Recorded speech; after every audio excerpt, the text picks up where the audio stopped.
अल्लाह की सबसे बड़ी मदद जो आने वाली है वो करीब है, करीब है, करीब है। वो किस तरह से आएगी? अन करीब मदीने तैयबा से इमाम मेहदी का ज़हूर होगा और इमाम मेहदी आएंगे खाने काबा के बाद, और उस वक्त अक़ताब, औताद, अब्दाल, औलिया उनके हाथ पर बैत करेंगे, फिर वो निकलेंगे और फिर मुल्क शाम आएंगे। तो इमाम मेहदी का जमाना करीब है। मेरे मुस्तफा की हदीसों का मफहूम मैं आपके सामने रख रहा हूँ कि जब वो दौर आएगा पूरी दुनिया में सिवाय इस्लाम अल्लाह की सबसे बड़ी मदद जो आने वाली है वो करीब है, करीब है, करीब है। वो किस तरह से आएगी? अन करीब मदीने तैयबा से इमाम मेहदी का ज़हूर होगा और इमाम मेहदी आएंगे खाने काबा के बाद, और उस वक्त अक़ताब, औताद, अब्दाल, औलिया उनके हाथ पर बैत करेंगे, फिर वो निकलेंगे और फिर मुल्क शाम आएंगे।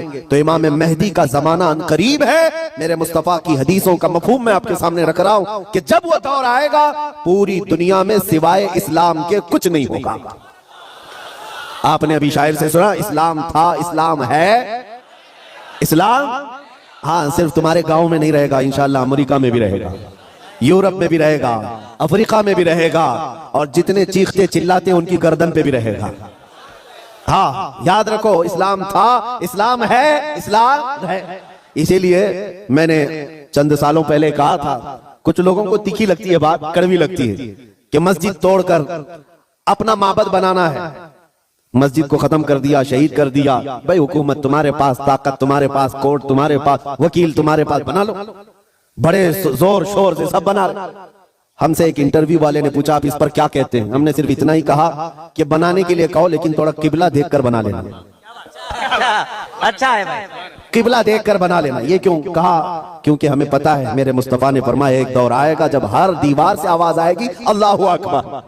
मुझसे पेशतर नाज़िम इजलास या मुंतजिम हजरत मौलाना कमरुद्दीन साहब किबला, जिनकी दावत पर मैं हाजिर आया, उन्होंने बहुत लंबा चौड़ा तारुफ कराया। मैं उतना तारुफ के काबिल नहीं हूं और ना ही मैं उस तरह का हूं जिस तरह से उन्होंने बताया। मेरा एक मुख्तसर सा तारुफ है, मेरा एक मुख्तसर सा इंट्रोडक्शन है। बस वो यही मेरा तारुफ मुझे हर जगह ले जाने पर मजबूर करता है। मुझे कभी ये देखने को नहीं मिलता कि मुझे जहां से दावत दी जा रही है वो कितना बड़ा शहर है, कितना बड़ा गांव है। ये तो पहुंचने के बाद ही पता चलता है। और वो हमारा तारुफ सिर्फ इतना ही है जिसको मैं खुद अपने अंदाज में अर्ज भी करता हूं, या रसूल अल्लाह तेरे इश्क की बदौलत मुझे जिंदगी मिली है, वरना हम अपने आप में कुछ भी नहीं है। अगर मेरे मुस्तफा का नाम ना हो तो हमारी जिंदगी का कोई हासिल ही नहीं है। या रसूल अल्लाह तेरे इश्क की बदौलत मुझे जिंदगी मिली है, मेरी बात बन गई है तेरी बात करते करते करते। सुभान अल्लाह, सुभान अल्लाह। मेरी बात बन गई है तेरी बात करते करते। और एक फार्मूला याद रख लो, उनकी बात करो, हर दिल पे राज करो। नबी पाक सल्लल्लाहु तआला अलैहि वसल्लम की जाते पाक एक ऐसी अल्लाह तबारक व तआला की बनाई हुई यहां दुनिया में शख्सियत है कि सारी दुनिया उस जात के इर्द गिर्द है। वो जो न थे तो कुछ न था, वो जो ना हो तो कुछ ना हो। तुम्हारा तारुफ, तुम्हारी इज्जत उसी नबी से वाबस्ता है।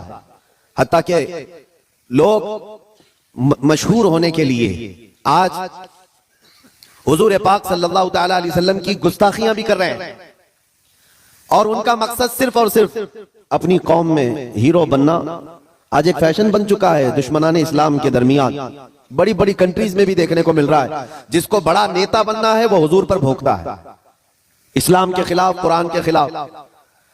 उन जालिमों को कभी डूब कर मर कर सोचना चाहिए। हिंदुस्तान ही की अगर मैं बात करूं, मुझे तो मेरी इस अदा पर भी फख्र है कि अल्लाह ने मुझे अगर कुछ अता किया है तो मेरे रसूल के सदक़े में अता किया।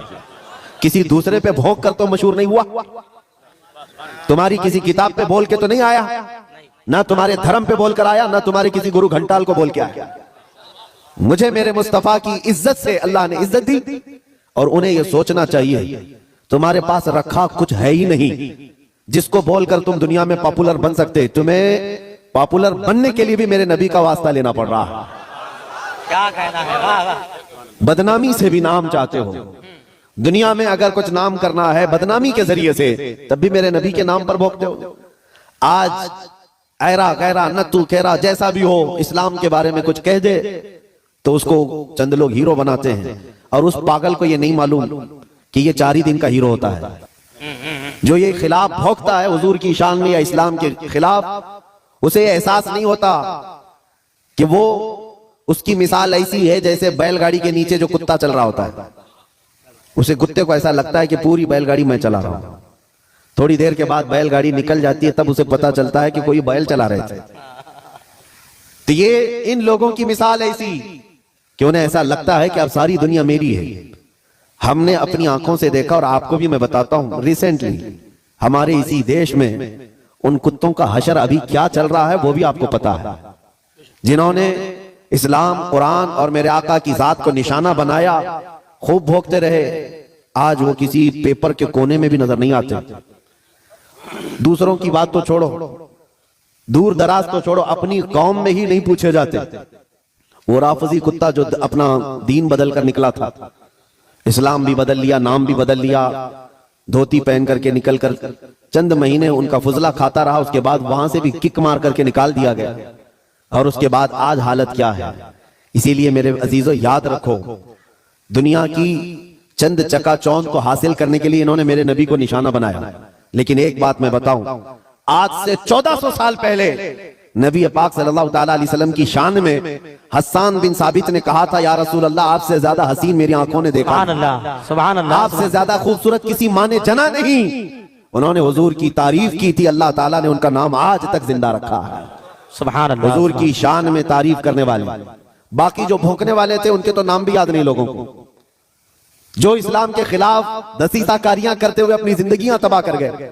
मैं आपसे पूछता हूं, जिसने बगदाद में मुसलमानों की खोपड़ी से मीनार बना दिया था, वो चंगेज और हलाकू, इनकी कब्रें कहां हैं? जरा ढूंढ के दिखाओ। इनके निशानात कहां हैं? इनकी औलादें कहां हैं? इनके तारीख में वो मकामात क्यों नहीं आज?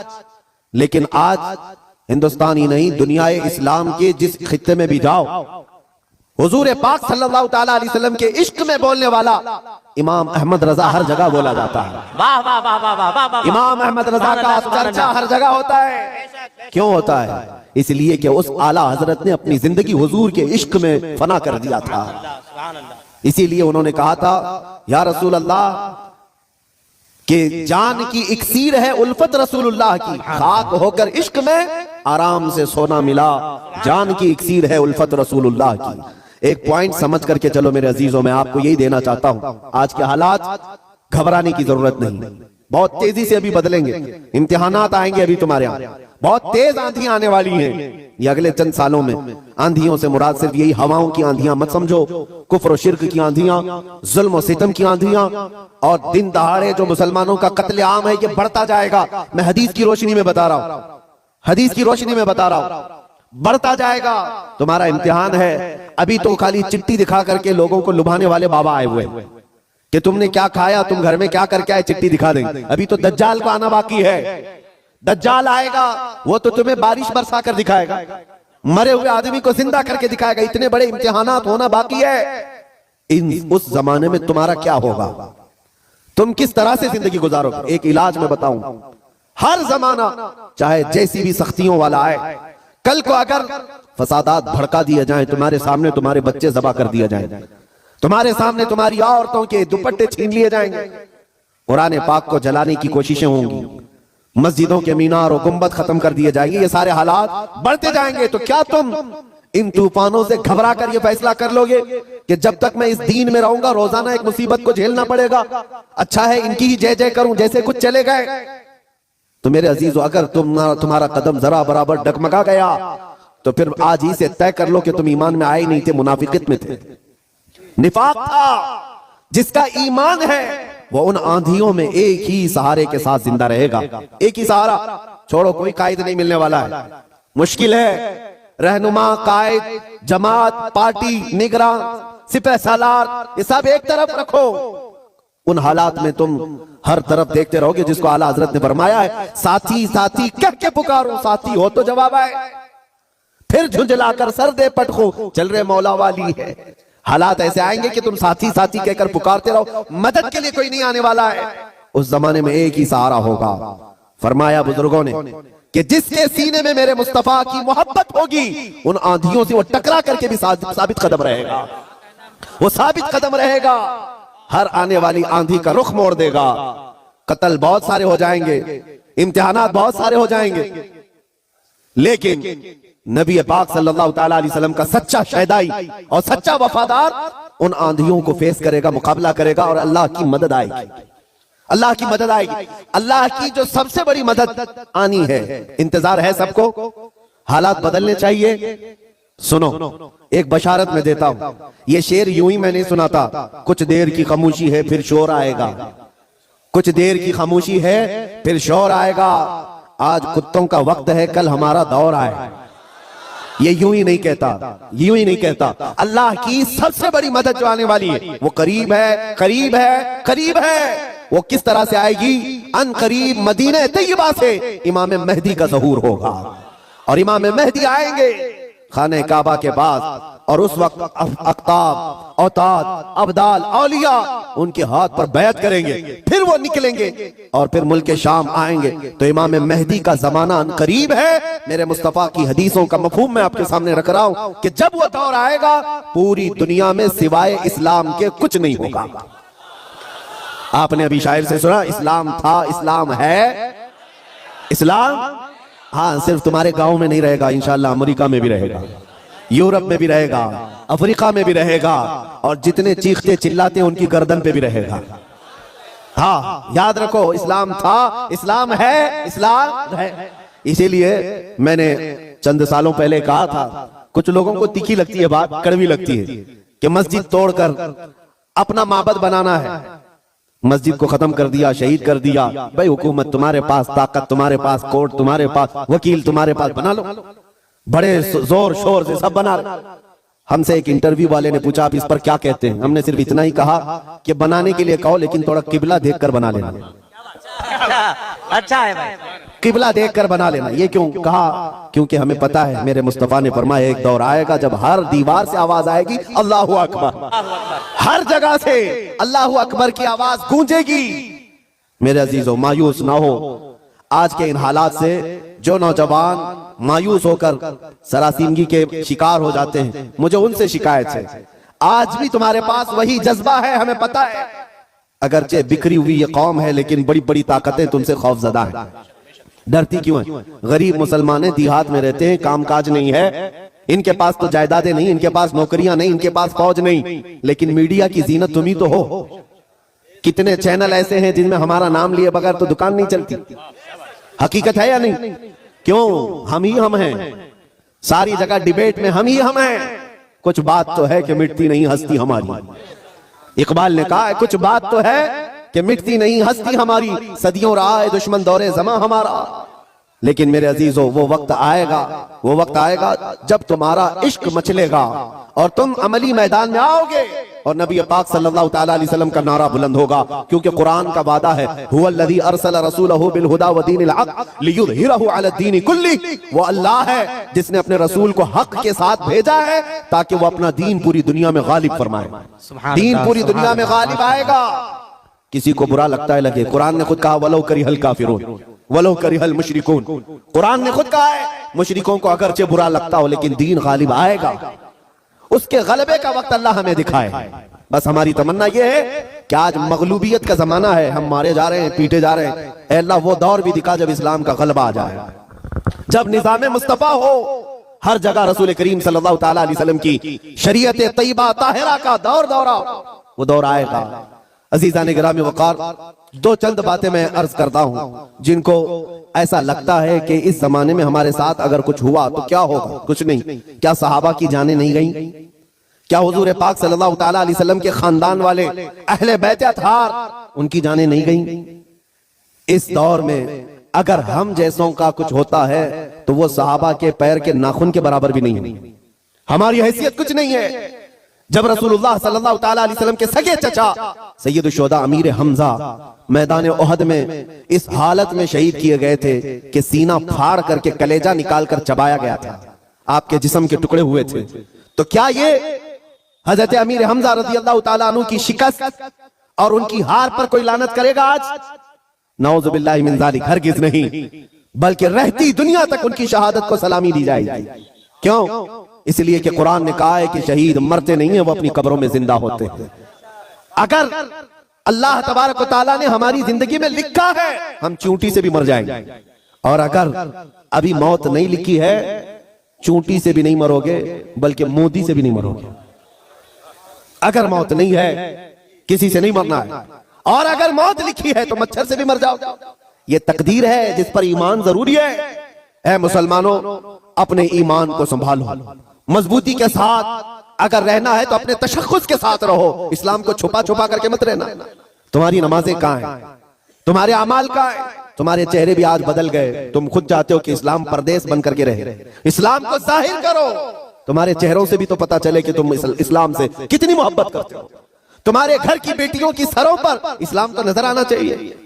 इस्लाम का नारा तो बड़े बुलंद आवाज से लगा ना, इस्लाम था, इस्लाम है और इस्लाम रहेगा। कहां रहेगा? तुम्हारे घर में कब रहेगा?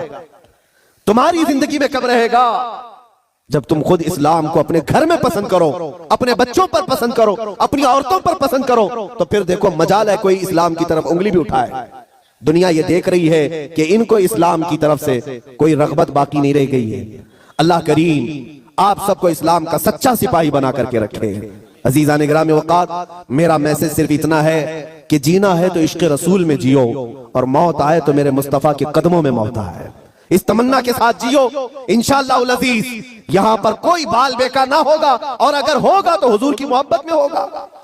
मक्का मुकर्रमा में जब बिलाल हबशी को लोग मारते थे, उनके सीने पर पत्थर रखते, उनको अंगारों में सुलाया जाता था, तो क्या उन्होंने छोड़ दिया था इस्लाम? नहीं नहीं नहीं, अब इस्लाम नहीं कहूंगा, तुम्हारे भगवानों का नाम लूंगा। नहीं, उन मुसीबतों में भी वो साबित कदम रहे। और चंद दिनों के बाद जब अल्लाह ताला ने बिलाल हबशी को आजादी अता की, मेरे मुस्तफा के कदमों में गए।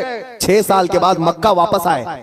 तवज्जो, 6 साल के बाद मक्का जब रसूलुल्लाह के साथ वापस आए, मक्का फतह हो चुका था, और रसूलुल्लाह ने बिलाल हबशी को काबे की छत पर चढ़ाया था।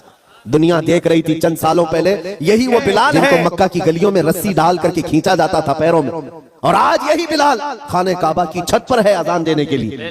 कितनी तब्दीली है ये दुनिया को पता होना चाहिए। जो नबी की मोहब्बत में जख्म खाता है, अल्लाह उसकी इज्जत को खाने काबा से भी बुलंद कर देता है।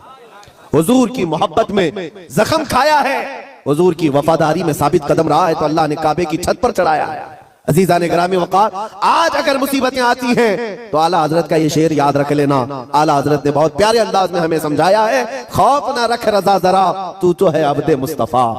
खौफ ना रख रजा जरा, तू तो है अब्दे मुस्तफा। तेरे लिए अमान है, तेरे लिए अमान है। हमारे लिए मकसद आज की मेरी तकरीर का खुलासा यही है कि उन्हें जाना, उन्हें माना, न रखा गैर से काम। लिल्लाहिल हम्द, मैं दुनिया से मुसलमान गया। ऐ मुसलमानों, आज ले उनकी पनाह, आज मदद मांग उनसे, कल न मानेंगे कयामत में अगर मान गया। नबी पाक सल्लल्लाहु तआला अलैहि वसल्लम की वफादारी का हक अदा करो। मेरा कहना सिर्फ यही है कि जलसे बहुत हो चुके, रात रात बहुत जागते हो, और लोगों के सामने तुम्हारे नारे, तुम्हारे जुलूस सब बहुत हो गया। इश्क़ रसूल का मजहर बनकर के किसी दिन अगर तुम किसी गली से भी गुजर जाओ, मौला तुम्हारी खुशबू से लोगों को इस्लाम की तरफ फेर देगा। इस्लाम की तरफ लोग सिर्फ तुम्हारी खुशबू से आ जाएंगे, तुम्हारी तबलीग की भी जरूरत नहीं होगी। बस शर्त यह है कि तुम मोहब्बत मुस्तफा सल्लल्लाहु अलैहि वसल्लम का पैकर बनकर के तो निकलो, तुम्हारे अंदर वो तब्दीली आ जाए। अभी मौलाना आपसे पूछ रहे थे, जलसे का हुसूल यही है कि काश इस जलसे में कोई बैठा हुआ गैरतमंद जवान यह अहद करता कि मैं मेरे मुस्तफा से जान से ज्यादा मोहब्बत करता हूं, मैं मेरे नबी से जान से ज्यादा मोहब्बत करता हूं। मैं ये जो कह रहा हूं हकीकत है या नहीं आपके साथ? आप जान से ज्यादा मोहब्बत करते हैं अपने नबी से? सब नहीं करते, या फिर सो रहे। नबी पाक सल्लल्लाहु तआला में हाथ उठाने के लिए नहीं कह रहा। अरे मेरे अजीजों, मैं तो गर्दन कटाने की बात कर रहा हूं। हाथ तो बहुत छोटी चीज। क्या आप नबी पाक सल्लल्लाहु तआला अलैहि वसल्लम से अपनी जान से ज्यादा मोहब्बत करते हैं? अगर हुजूर से जान से ज्यादा मोहब्बत है तो कोई जवान यह अहद करता, मेरे नबी को नशा पसंद नहीं था, मैं कभी नशे के करीब नहीं जाऊंगा। मेरे रसूल को कभी गाने पसंद नहीं थे, मैं गाने कभी नहीं सुनूंगा, तर्क कर दूंगा। नबी पाक सल्लल्लाहु तआला अलैहि वसल्लम ने शराब के लिए हराम फरमाया है। शराब तो दूर की बात है, कोई छोटे से हल्के कतरे को भी मैं हाथ नहीं लगाऊंगा, इसलिए कि मेरे आका ने फरमाया, शराब पीने वालों को कल क़यामत के दिन जहन्नमियों का खून और पीप खौला करके पिलाया जाएगा। हम में से कोई वो अजाब सहने के काबिल नहीं। ये अहद करके उठता तो ये हकीकत में इश्क़ रसूल का मुजाहिरा होता, ये हुजूर से मोहब्बत का हदिया होता। लेकिन होता यही है कि तुम्हारे अंदर नारे लगाने की ताकत बहुत ज्यादा है, और हुजूर पाक सल्लल्लाहु तआला अलैहि वसल्लम के लिए मर मिटने की बात करने का जज्बा भी है, लेकिन अपनी जिंदगी में बदलाव लाने का जज्बा क्यों नहीं? हुजूर पाक का वास्ता देता हूं, जिंदगियां बदल डालो, जिंदगियां बदल डालो। और अगर तुमने अपने मोहल्ले से शुरुआत की, देखते ही देखते ये फिजा पूरे मुल्क में कायम हो जाएगी, पूरे मुल्क में कायम हो जाएगी। तुम अपनी मस्जिदों की पाबंदियां शुरू कर दो, तुम्हारी मस्जिदें भरी हो तुम्हारे नमाजों से, तुम्हारे सजदों से। एक बात मैं आपको बताऊं, हमारे इलाके में एक मुहावरा कहा जाता है, एक मुहावरा है, खुला मैदान होता है तो कुत्तों का राज होता है। अगर मैदान में कोई आता जाता नहीं है तो कुत्ते राज करने लग जाते हैं। साहब कचरा भी वहीं पर, कुत्ते भी वहीं, एक दूसरे को भौंक रहे हैं, चढ़ रहे हैं, कूद रहे हैं। यही ये मुहावरा ही नहीं, हकीकत भी है। जब तुम्हारी मस्जिदें आबाद होंगी, किसी कुत्ते की मजाल नहीं होगी कि मस्जिद की तरफ आंख उठा कर देखे। तुम्हारी मस्जिदें वीरान हो गई, मस्जिदें खाली होने लगी, जिसकी वजह से ऐरा गैरा नत्थु खेरा मस्जिदों की तरफ आने लग गया। मीनार पर कभी हमले, गुंबदों पर कभी हमले। ऐ नौजवानों, ये मस्जिदें आज तुम्हें पुकार रही हैं, आ जाओ मुझे आबाद करो, आ जाओ मुझे आबाद करो। एक नहीं कई मस्जिदें शहीद होने की कगार पर हैं। इसीलिए आज बदलो, आज ले उनकी पनाह, आज मदद मांग उनसे, कल न मानेंगे कयामत में अगर मान गया। मेरी तकरीर का खुलासा मैं लुब्बे लुबाब आखिर खत्म इस बात पे करता हूँ, नबी पाक सल्लल्लाहु तआला अलैहि वसल्लम के इस नुक्ते पर जमा हो जाओ, अल्लाह करीम तुम्हें क्या नहीं देगा। तुम आज ये सोचते हो हमारी सियासत कैसे, हमारी हुकूमत कैसे मिलेगी, हमारी क़ियादत कैसे मिलेगी, हमारी खोई हुई दौलत कैसे आएगी, सब आएगा। अरे ये कोई चीज ही नहीं है, बल्कि अल्लाह रब्बुल इज्जत के कुरान पाक की आयत की तर्जुमानी करते हुए आशिक रसूल कहता है कि मोहम्मद से वफा तूने, कि मोहम्मद से वफा तूने तो हम तेरे हैं। ये जहां चीज है क्या, लौह कलम तेरे है। ये सियासत चीज है क्या, लौह कलम तेरे है। हुकूमत चीज है क्या, लौह कलम तेरे है। अल्लाह करीम तुझे लौह कलम अता कर दे, बस शर्त यह है कि मेरे मुस्तफा से मोहब्बत करो। हमें करनी है शहंशाह बतहा की रजा जोई, वो अपने हो गए तो रहमते परवरदिगार अपनी। मौला करीम कहने सुनने से ज्यादा अमल की तौफीक अता फरमाए। ऐ रब्बे करीम हमें उस वक्त तक मौत न दे जब तक तू और तेरा रसूल हमसे राजी ना हो जाए। व आखिरु दावाना अनिल हम्दुलिल्लाहि रब्बिल आलमीन। तो नाजरीन, ये बयान आपको कैसा लगा? आप कमेंट से में अपनी राय जरूर दें और वीडियो को शेयर करें, चैनल को सब्सक्राइब करें। अस्सलामु अलैकुम व रहमतुल्लाहि व बरकातुहू।